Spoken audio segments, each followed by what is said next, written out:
Alright guys, so as y'all can see, I have repositioned where the Go Fish camera is on the leader. I have discovered that it does make a difference on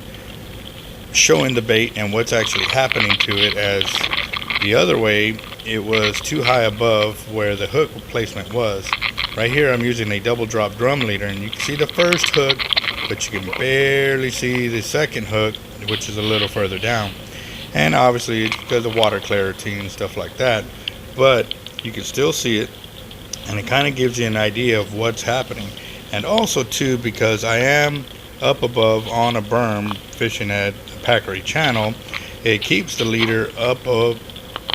off the sand a little bit more, but it still shows you that the baits are sitting on bottom and the fish are coming up and attacking it in that sense. So in this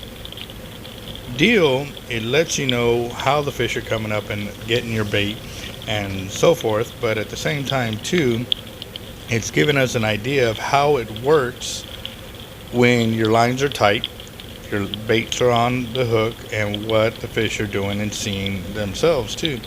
And granted, it was a bunch of bait fish that you saw at first until whatever it was hit it at, and I mean immediately just came and smashed the bait. So it shows you that the fish aren't deterred by the leader and or the camera even being there. So it was pretty interesting, you know, just to see this and have a little more water clarity. As the other video, I was fishing in between Causeway Pier and Red Dot Pier and didn't have much water clarity there, but at the same time too, you know, we're up on a pier, but we're not crazy at a crazy height to where we can keep the leader off the bottom. So what I'm thinking is maybe I should add a float to the camera, and maybe I can get it to not be sitting on the bottom as much. But we also got in contact with them, and maybe they can do a different type of lens on there, so that way it gives you more of an angle instead of just a straight shot in front of us. But yep, it's gonna be a learning curve, and we definitely have a lot of ideas of what's happening now that we can see what the fish are doing to us at the bottom, because I know plenty of y'all have used fish bites and or bait, and now you can see how they can come up and actually just